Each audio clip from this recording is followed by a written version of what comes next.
আসসালামু আলাইকুম রহমতুল্লাহ। এই যে দেখতেছেন, এই মেশিনটা হলো, এটা একটা সাইলেজ করার মেশিন।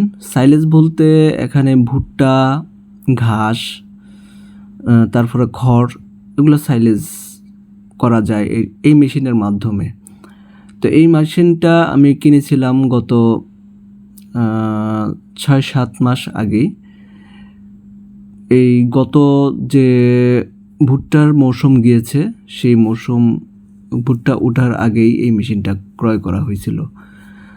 তো আসলে আমি এই মেশিনটা দেখাচ্ছি, কারণ এই মেশিনটা পরিষ্কার করতেছি।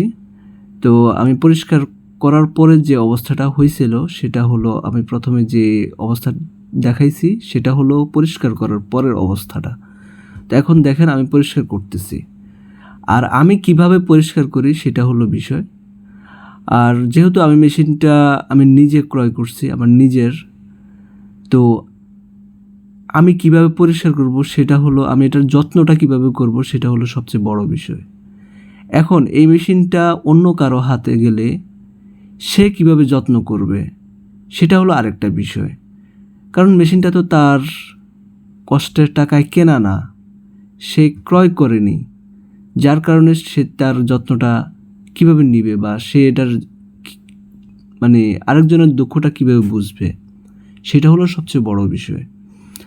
সে দেখতেছেন আমি মেশিনটা খুবই যত্ন সহকারে পরিষ্কার করতেছি, এবং এটার কোনা কাঞ্চায় যত ময়লা ঢুকে গেছে, কারণ মেশিনটা যখন চলবে তার অনেক যে সাইলেজগুলো হয়, যে গুঁড়াগুলো হয়, সেগুলো বিভিন্ন কোনায় চিপা চাপায় ঢুকে যায়, ময়লা হয়ে যায়, জমে যায়, সেই ময়লায় জং ধরে যায়, অনেক সমস্যা হয়। তখন মেশিনটা খুব অযত্ন অবহেলার মধ্যে পড়ে যায়, আর খুব দ্রুত মেশিনের যে এটা দীর্ঘায়ু, সেটাও নষ্ট হওয়ার সম্ভাবনা বেশি থাকে। তো আসলে আমি এই কথাগুলো বলার পিছনে সবচেয়ে বড় একটা কারণ হলো, আমি মেশিনটা কিনেছিলাম, আমি একা না, আমার সাথে আরেকজনও এই মেশিনটা ক্রয়ের ক্ষেত্রে একটু আমাকে সহযোগিতা করছে। সেও কিছু টাকা দিছে, এবং মাঝে মাঝে সেও নিয়ে যায় মেশিনটা করার জন্য, ব্যবহার করার জন্য। সে বিভিন্ন খাদ্য, যেমন গম, ভুট্টা, তারপর ধান, এগুলো ভাঙানোর জন্য সে নিয়ে যায়। পাশাপাশি সে সাইলেজের সময় সাইলেজ করে, ঘাসের সাইলেজ করে। তো আসলে সে কেমন যত্ন করে সেটাই আসলে দেখানোর জন্য আপনাদের সাথে এই ভিডিওটা শেয়ার করতেছি।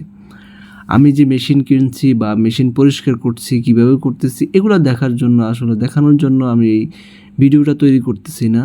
আসলে কারোর সাথে কাজ করলে, যে কোনো কাজ শেয়ারিং বা ব্যবসা করলে বা যে কোনো কিছু, একজন যদি ঠিক থাকে, আরেকজন দেখা গেছে সে ঠিক থাকে না, এই জন্যেই কেউ আগাতে পারে না।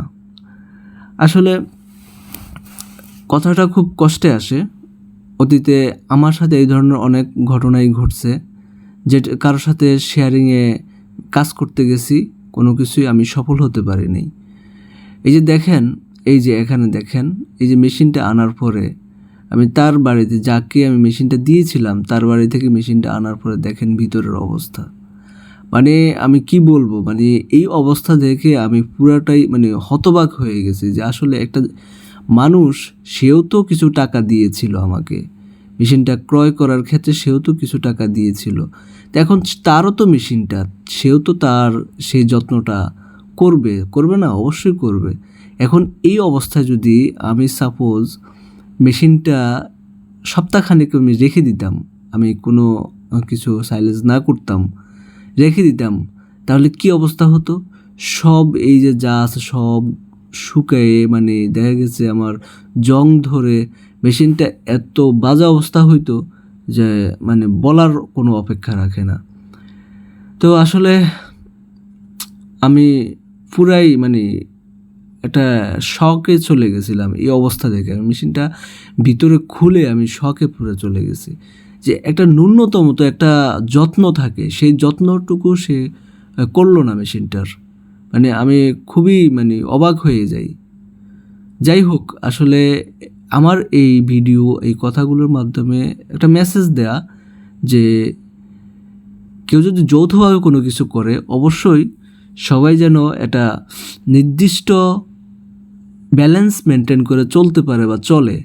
কারণ একজন যত্ন করবে, একজন কাজ করবে, একজন পরিশ্রম করবে, আরেকজন করবে না, তাহলে কোনো দিনও সেটার ফলাফল ভালো ভোগ করতে পারবে না।